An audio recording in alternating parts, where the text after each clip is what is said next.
Hi, I'm Divya. Hi, I'm Karan. Thinking. Thinking. And this is Thinking On Thinking. And welcome to the 29th episode of Thinking on Thinking. Today we talked about using LLMs in our lives and how it has changed how we interact with the world. We took a detour into creativity and how we think about it and things that we have made, whether using GPT or by ourselves. And this was an impromptu conversation and we hope you enjoy.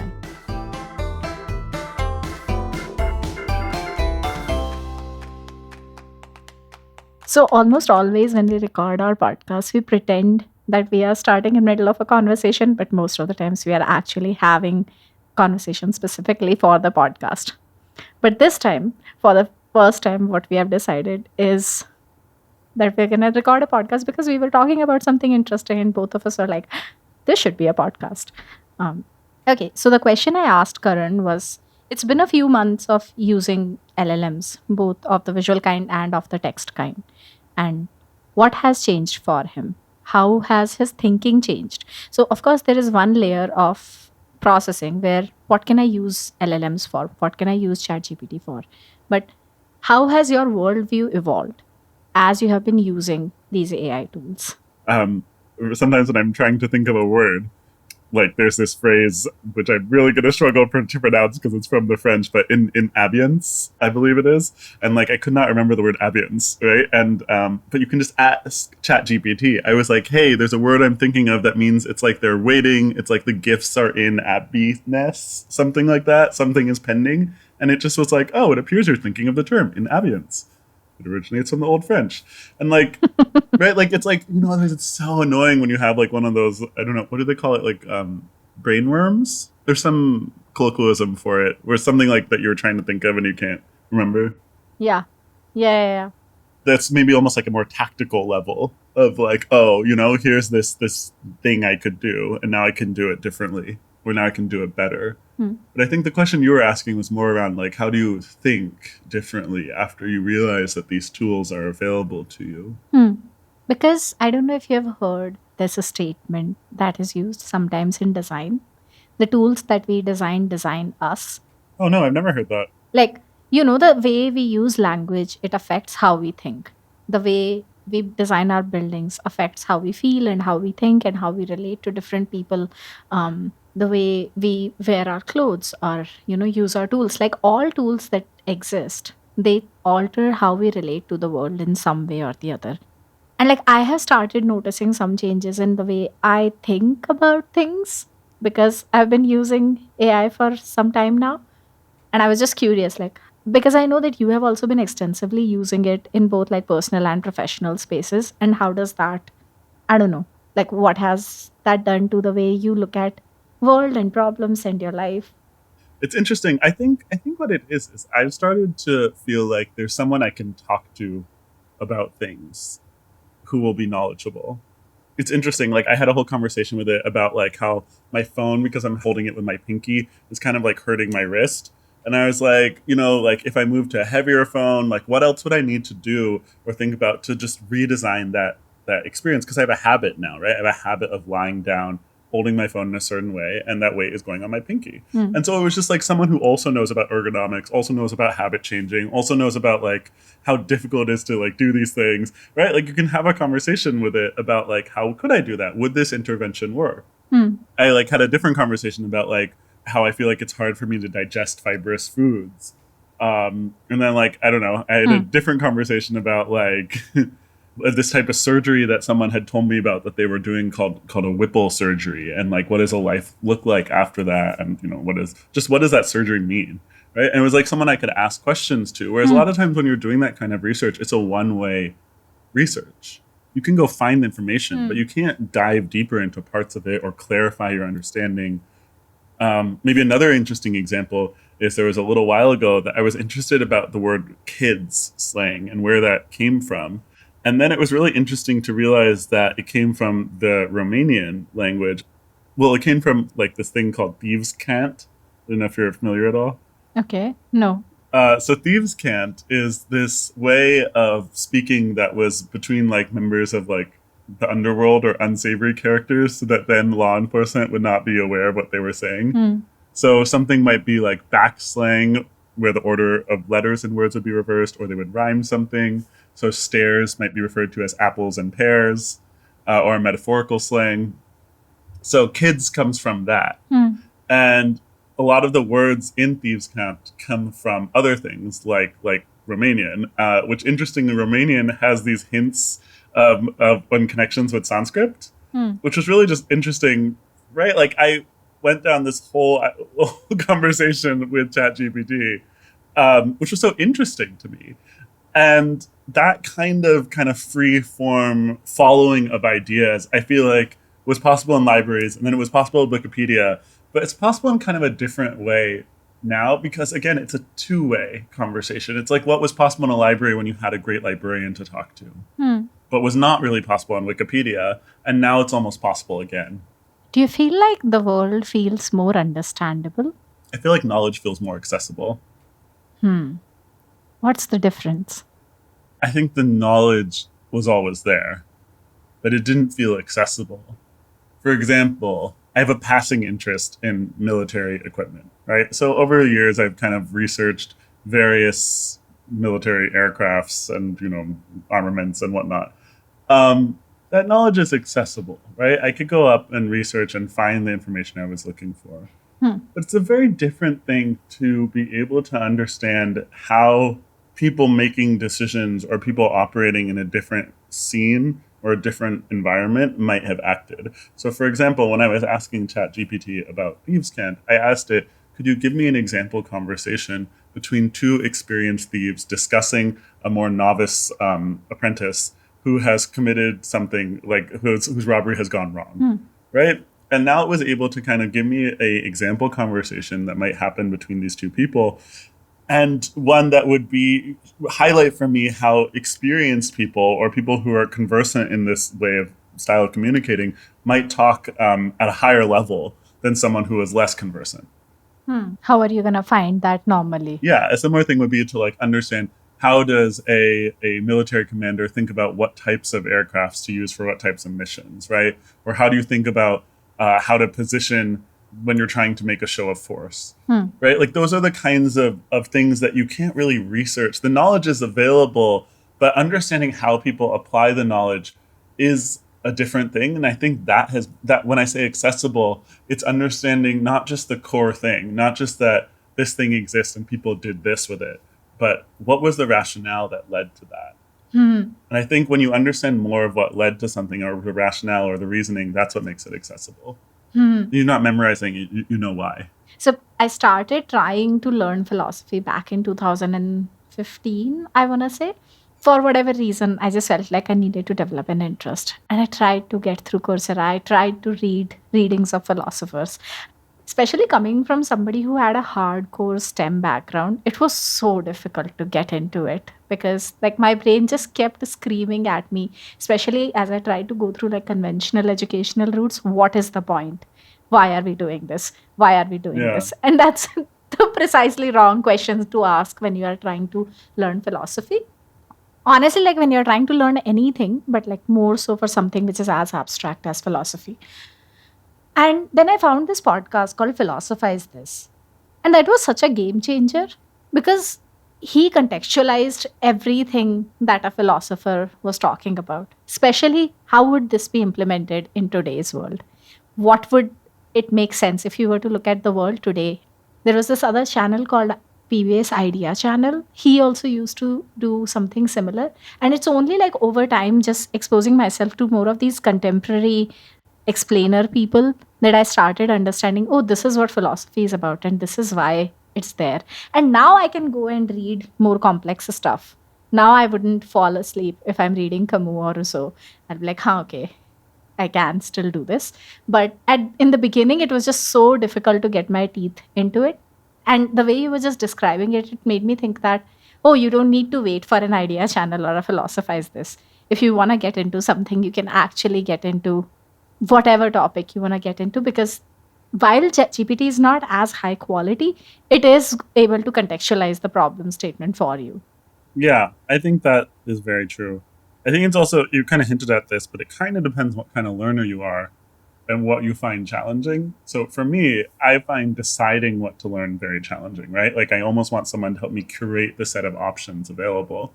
But once I've decided what to learn, if I don't have agency in my learning, then I will fall asleep. Right? Learning kind of information like I was using in my examples for you was very difficult for me in lecture style formats because I didn't have control over it.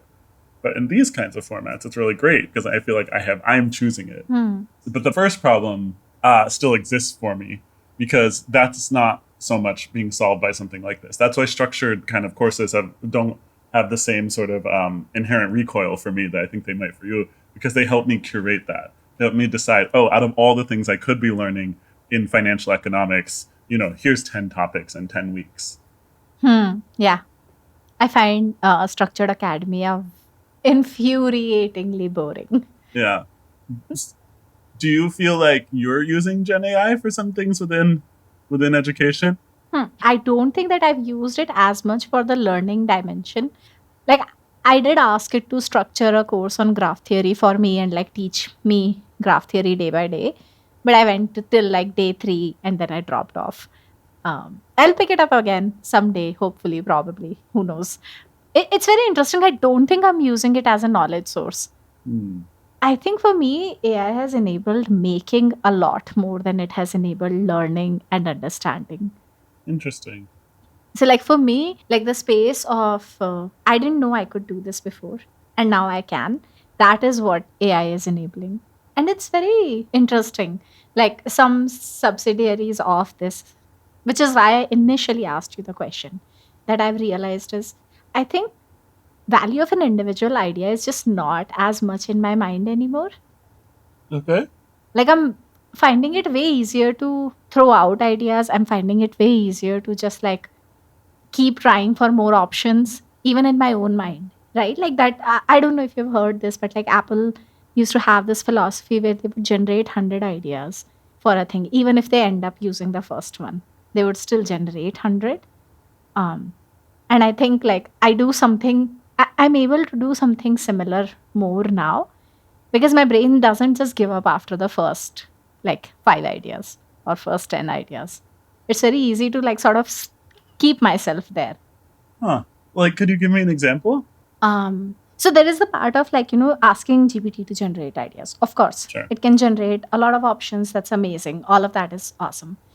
So, for example, the clearest thing was recently Charu and I were discussing some stuff, and we were like supposed to generate puzzle ideas. And we didn't use GPT for it. We were just having a conversation between the two of us. But I know from our older discussions, we would have generated maybe 10 options in that space, and we ended up generating like 25 Hmm.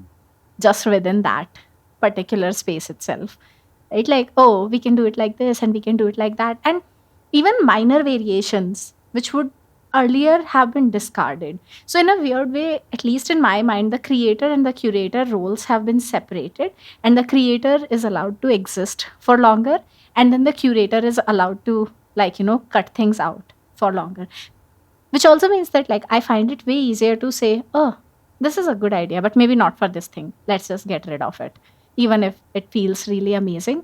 Like, I think one of the most challenging things, at least for me as a creator, has always been, kill your darlings kind of a problem statement, Yeah. Yeah. Yeah. For sure. right? Or like, this is this is really nice, but I don't want to be so attached to it. Maybe I would come up with something better. Or even if I have like, really amazing 5 things, I don't want to keep 5 things. I need to remove many of those.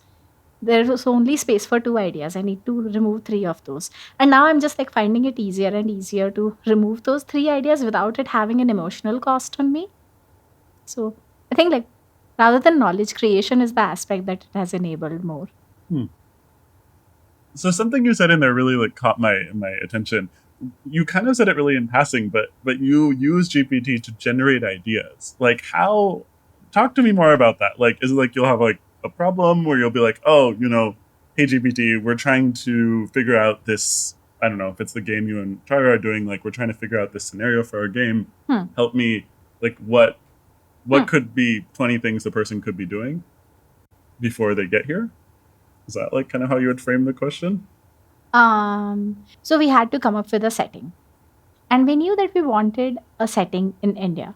So we asked GPT, okay, give 10 examples of like, an Agatha Christie styled murder mystery is taking place in this location and it's based in India. And what could be those locations? And it gave like some 10 options and then like give 10 more and give 10 more. Then Charu and I had a meeting and we figured out, okay, what are the things that we actually like? And we realized, oh, we like desert. Surprise, we are both from Rajasthan. Who knew that we would be attracted to Rajasthan as a setting? Like, we really did not. But as GPT kept giving us answers, we were just like, this idea really seems very nice.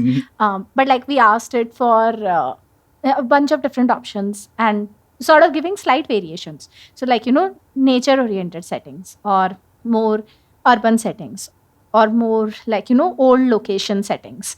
And then some of the ideas that it came up with was like, a Haveli in Rajasthan and a ghost town somewhere, something in Run of Kutch, something somewhere else, something somewhere else. Like there were a lot of different kinds of options, right? Like something in Cherrapunji. I don't even remember all of the like 50, 60 options that it generated. But like it would generate some, then Charu and I would have a meeting and then we would sort of whittle it down. We would figure out, okay, what are the things that we actually like? And then so Charu was doing this part and then she would go back and she would tell GPT, okay, we like this, we like this, we like this, we like these because of these reasons, and then generate more options. And it would keep I generating. see. Same thing it did for like, characters, same thing it did for like, different stories. And ultimately, we have to sit down and we have to construct a cohesive narrative. We have to give personality and color to these characters. But one of the challenges, at least like for us when we are trying to build something, is there are so many details that are needed. It's almost impossible to generate them from the get go, especially as you're trying to think about, is this going to be good for interaction? How is it going to aid in puzzle building? Is this setting the kind of world that we want to create? And like for us, we would not have been able to take something which was like this mammoth complexity and still feel like it's tackleable by just two people making it. Mm. But because we don't have to, like, neither of us are writers. So we probably can't create settings as rich just by ourselves. But we are good creators. So we can figure out, like, we have good taste. So we can figure out this works and this wouldn't work. And even here, right, like, what works in an interaction kind of setup? That would make so much more sense if we had 5 examples and we can tell, okay, this one would work better and this one would work worse. And like, Mm. how much depth does an idea have? And we can evaluate. It's very hard to generate idea and evaluate its ability to be multifunctional. But it's way easier to see 10 ideas in front of you and rank order them by multifunctionality. Interesting. Yeah, that reminds me of something that happened for me kind of early on in my experience with GPT. Hmm. I have a friend who I'm trying to write a fantasy novel with, and we were really kind of stuck on a novel system of magic. Hmm. And so we tried to get ChatGPT to generate systems for us, systems of magic. And Kyle, my partner, was really just disheartened, I would say, because he was like, these are not novel. They're just like an amalgamation of other people's magic systems. And I think what occurred to me while you were talking there, that I think at the core, nothing is really novel, right? Everything is based on something else. Hmm. But I think what we do as humans is if you can break it down to the small enough elements, you can find just innovations on those small elements. And then when you put things together, you can put them together in a novel way. And it will feel completely different because you iterated those small elements. Hmm. And then once they were built again, you built a different structure.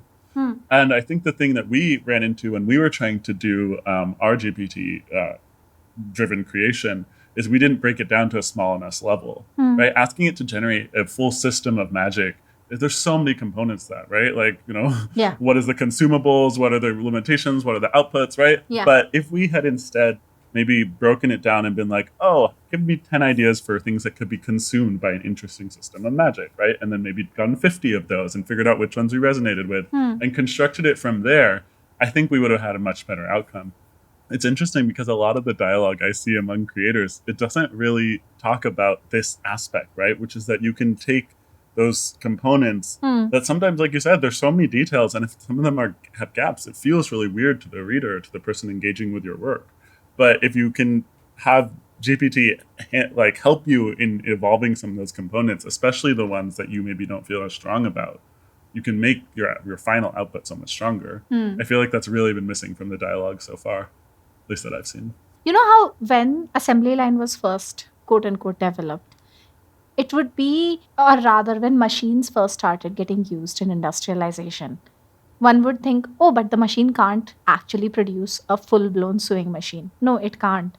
You really have to break the sewing machine down into the thousands of components it has, Mm. and then create a machine for each one of those components, and then for the assembly of all different things that need to be assembled. I think that, like, as creators, we probably don't have that much deep insight on all of the things that are going on in our mind. Like, we have been working on this proposal for somebody, right? And one of the things that I'm realizing is I'm having to articulate a lot of the things that go on in my mind automatically as I'm trying to explain to you, okay, this is what I'm thinking and this is why I'm thinking. And some of it is also, oh, okay, I didn't know that this is how I would have, like, placed these things because of these reasons. But in my mind, it would just make sense because it has worked. And it's almost like this weird heuristical system that now I have to almost decode. Or to your point, it might also be that, like, you guys are really good at building a world. And so it would feel subpar. Like, I have found, at least in the creativity process, the LLMs are good at bringing you to the average level. So if you are really bad at something, you're going to feel like, oh, I got uplifted.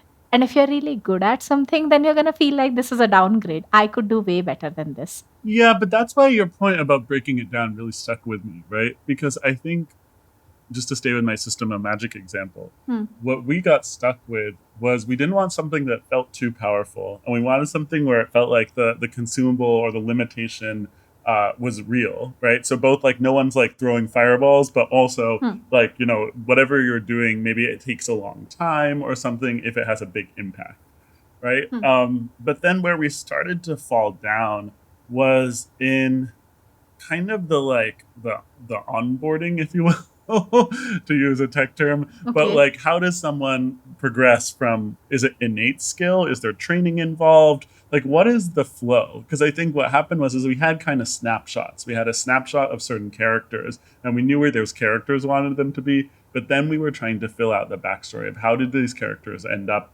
with the skills and powers or whatever that they have, and then also how do we make this into a cohesive system.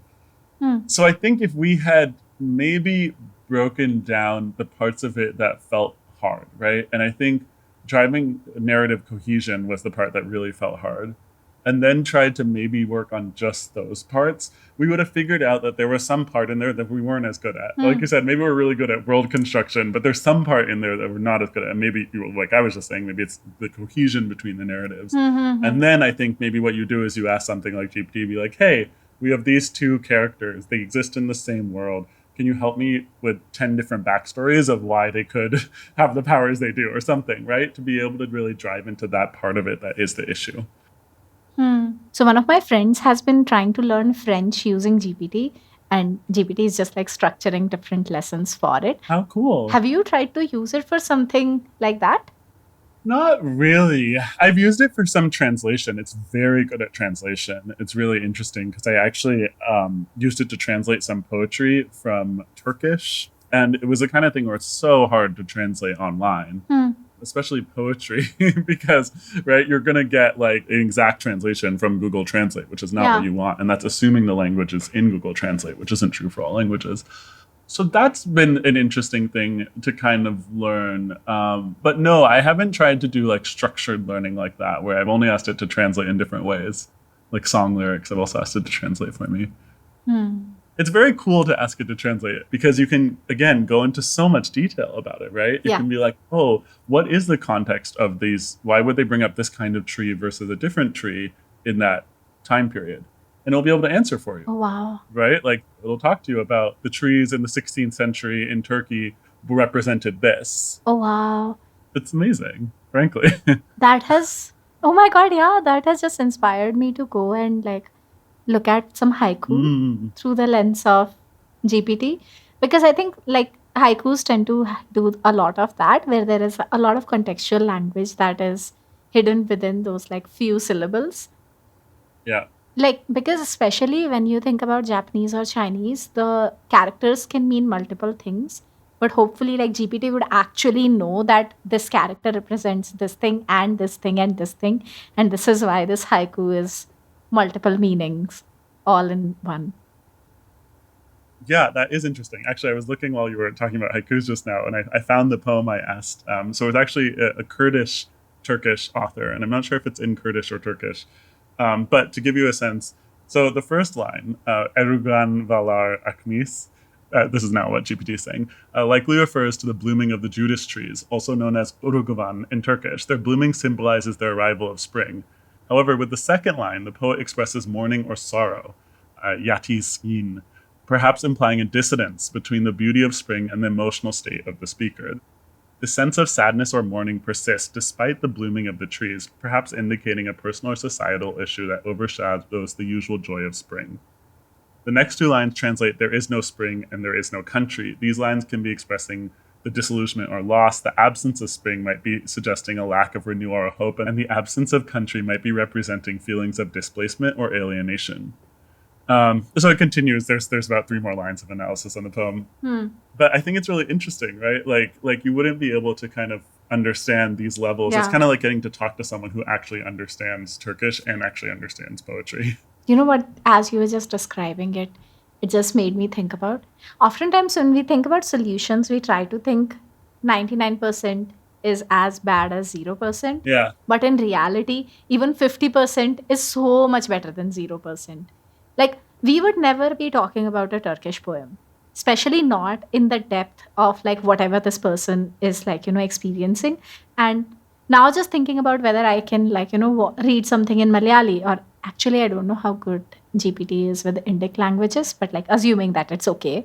yeah. I mean, Gaurav used Whisper, which is Whisper is GPT's voice to text. So he used it for Bangla, Hmm. which is what they speak in West Bengal, and yeah, it was great. It got all of what he was trying to say, Oh, and wow. that was diction too, which I feel like might be harder than translation. Yeah, yeah, and definitely diction is harder than translation. Okay, great.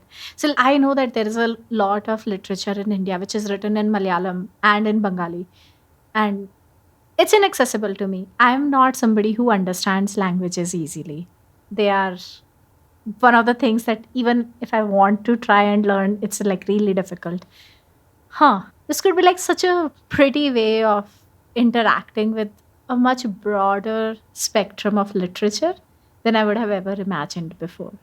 Yeah, and I think there's something really special in being able to ask more, right? Like if I wanted to, I could ask more about those kinds of trees, Hmm. right? Or ask more about metaphor, other poets who use metaphors of spring in Turkish writing. Like there's so many different paths for you to explore further, which in a lot of ways doesn't exist in most presentations of art. Hmm. Kind of, but also there's some interpretation someone's given you, and that's, whether the curator's written a note or Hmm. someone's presenting it to you, like that's how much information there's available, and maybe you get a little bit more, but that's what it is.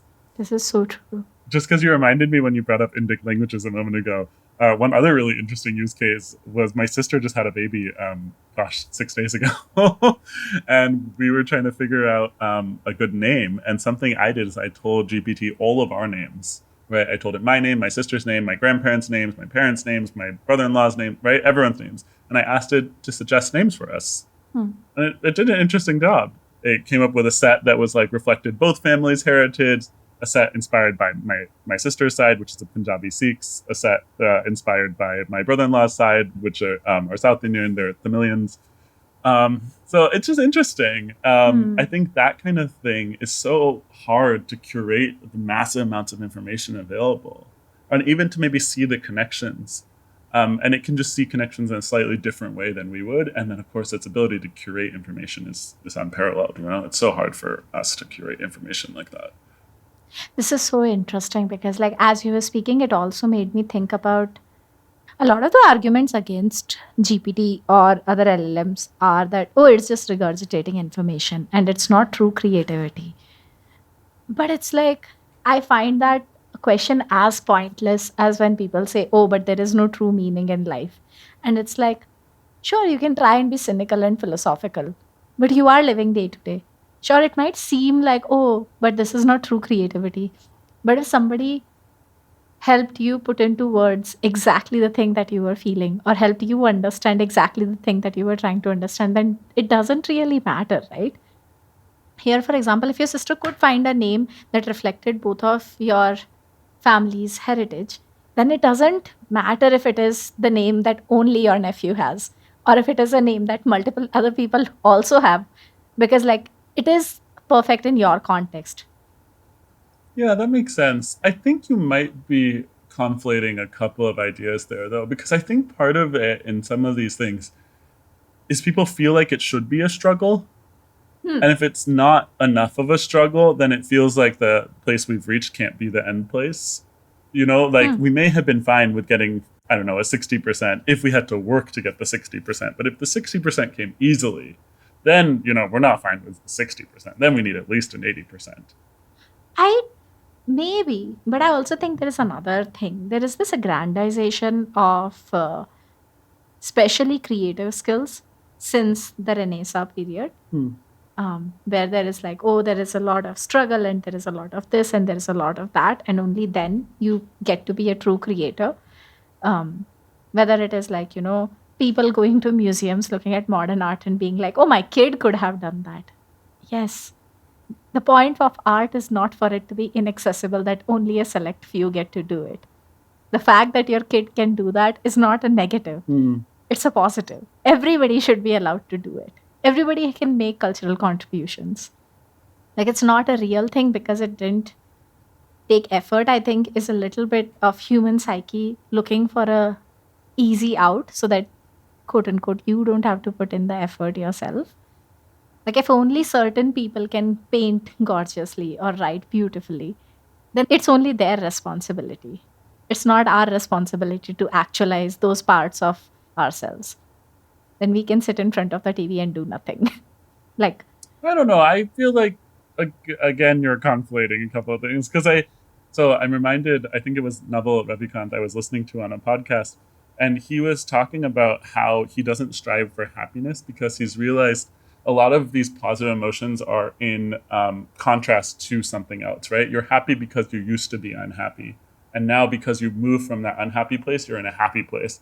So he was saying like going for contentment was kind of the point he was after, but I don't know. I mean, as I think about that point in the context of art, I do feel people who have really felt strongly emotional places, their ability to kind of talk to that place and capture from that place is just more than if you haven't kind of had those kind of more extreme life experiences. So I do feel like there may be something about how more people are able to find resonance in something because the depth of emotion in something is so much more. Maybe this will be a crazy example, but I think maybe part of why like Taylor Swift has so much appeal in her songs is because she's capturing a level of emotion that so like people who lightly feel that emotion can resonate, also people who really deeply feel that emotion can resonate. So there's a whole gambit of people who are able to kind of resonate. And I would argue that I think like kind of maybe the great artists are able to kind of do that similarly. hmm. So I think that's one part. And then the other part I was thinking about, I don't know. I mean, maybe as someone who struggles with like a fear of rejection and fear of being judged, like I feel like a lot of people come from that place. And when you put out there stuff that's very true to you or stuff that you have to explain or might fear you have to explain, right? Whenever you have two open of choices, whenever you could do anything, then there's some reason why you did what you did. And I think that fear of having to explain that reason of why you did what you did and how people look at you and how they might think of you, that can really hold you back. No one wants to look like a fool. Yeah, but I was in that panel, right? Like, we discussed it a couple of podcasts ago. And one of the persons who asked a question, his thesis was, once in a generation, you will find somebody who is truly creative. Like, you will come across a Michelangelo or a Da Vinci or a Picasso. The sad part is, I know that many people think that way, that most people are not truly creative. And I think, at least for me, fundamentally, that is where the difference is. I think almost everyone is truly creative, because that's a little bit like saying everybody can be a cook, everybody can be a writer, everybody can be an engineer. Like, you need the right tools and you need the path. Would you be the top 0.01% of your domain? I don't know if hard work is the only thing, or showing up is the only thing that is required. But I also think that like saying, oh, there are only this few truly creative people and everybody else is just, doing whatever, is like such a fundamental misunderstanding on a cultural level about how creativity works. Just like, if you ask me to write a novel or I ask you to make a painting, you would be like, okay, that's not where I feel comfortable. But that is a skill thing. That's not a creative thing, right? Whether we are creating relationships or conversations or jokes, even those are creative acts. Saying that, oh, I made this and I'm gonna take it to the world and show it to other people, that part is scary, of course. But I think a part of it is coming from my irritation at the way people are thinking about, oh, but are LLMs truly creative and are they not? And it's just like, is it enabling you to make more things? Because if it is, then who cares? Like, it's a such an uninteresting question to ask. And I feel that way about humans also. Are they making things? Then they are creative. And why do we box ourselves and others into these things where it's like, oh no, but you're not. Only very few people get to be that.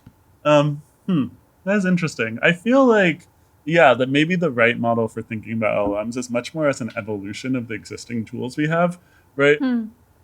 I know that there are some writers who refuse to use computers, right? They use typewriters or people who like to write by hand. Hmm. And if you think about it, like those evolutions of creation all gave a certain framework of seeing things. Before there was automatic spell check, you could have more creativity in your spelling, right? Hmm. But now every time there is a mistype or something, right? Like you're gonna have an extra thought about it because of that system, Hmm. right? So similarly, if an LLM model is going to propose a solution, you're going to have an extra thought about it because of the limitations of that system, right? Hmm. So I don't know. It's if you think about it as an evolution of a creation system, then no one thought a pencil was creative, and no one Hmm. thought a typewriter was creative, and even once a computer had autocomplete and autocorrect, and no one thought it was creative, right? So I don't know. Hmm. I mean, if you think about an LLM as being like, yeah, now instead of it auto completing one word, it's auto completing a number of words.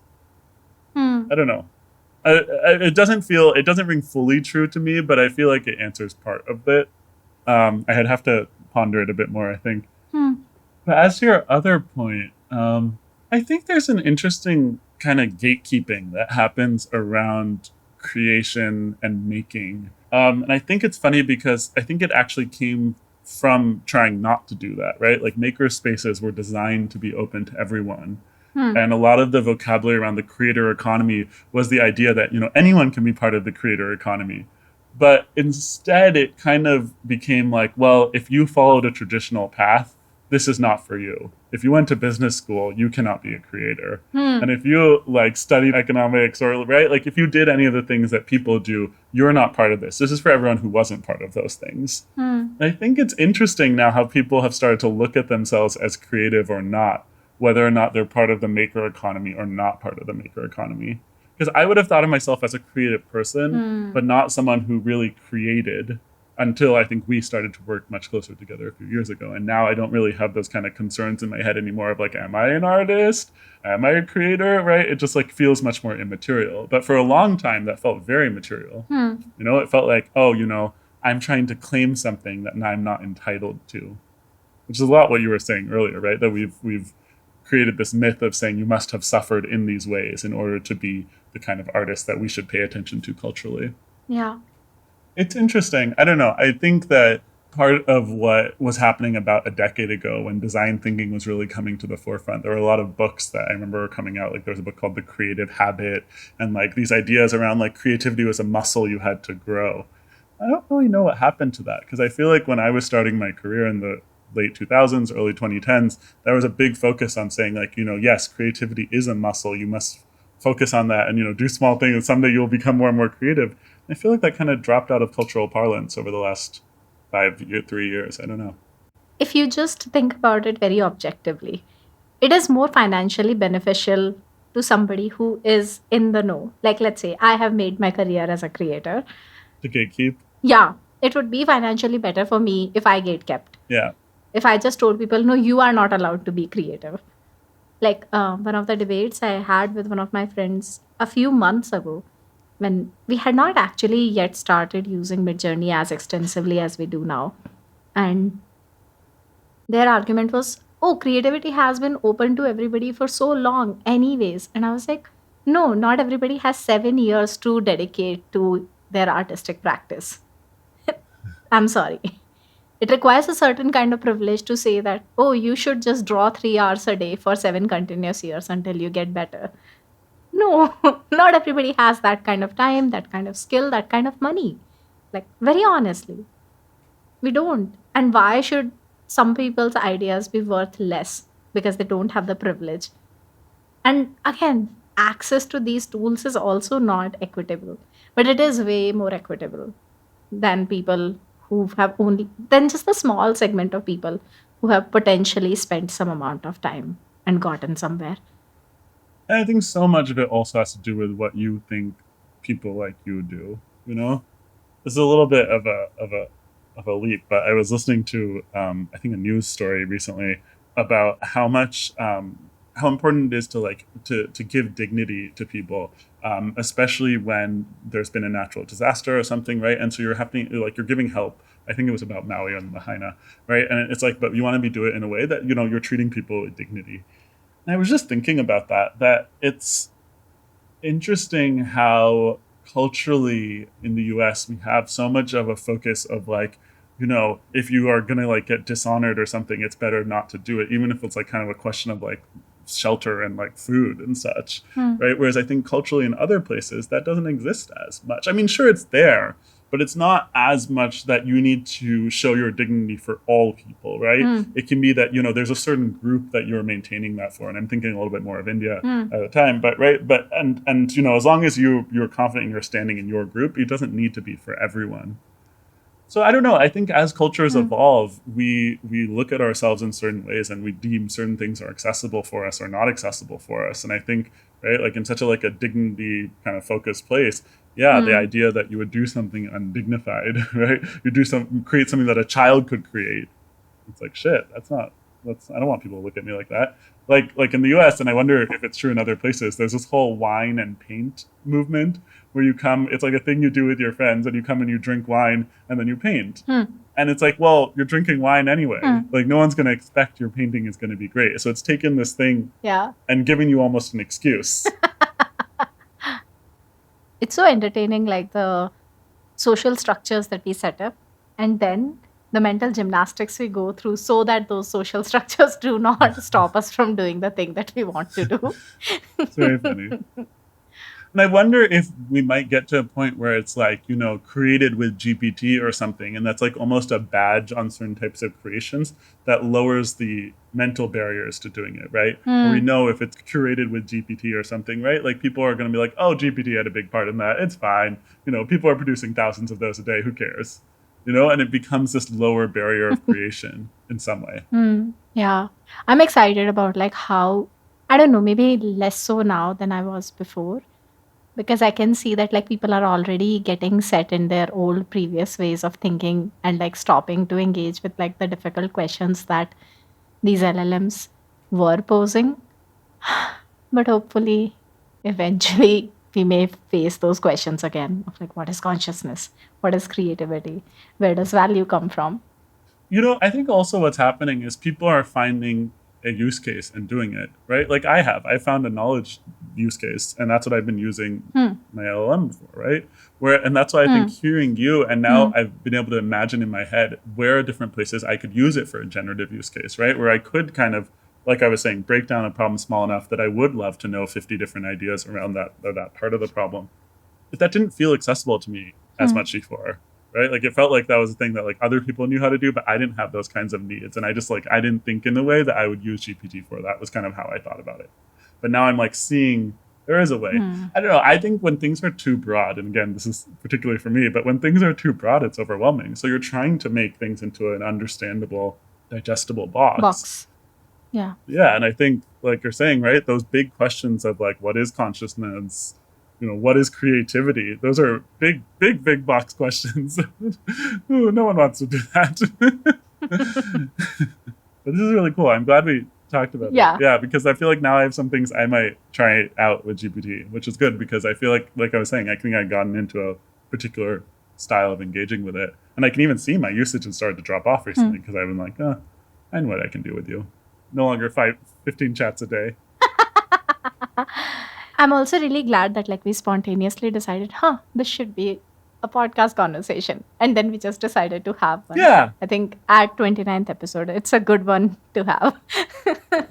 And I think this is, in my mind at least, this is one of our goals, right? Like I think we've had so many interesting conversations over the years that was what, in my mind, started why we should have a podcast. Very true. And so I think capturing one of them is cool. Very cool. Okay. Good job. Bye.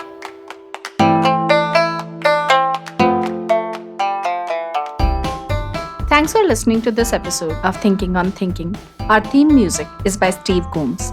If you found this topic to be interesting or have other topics you wish we would explore on a future episode, please reach out to us at our website, joyous.studio.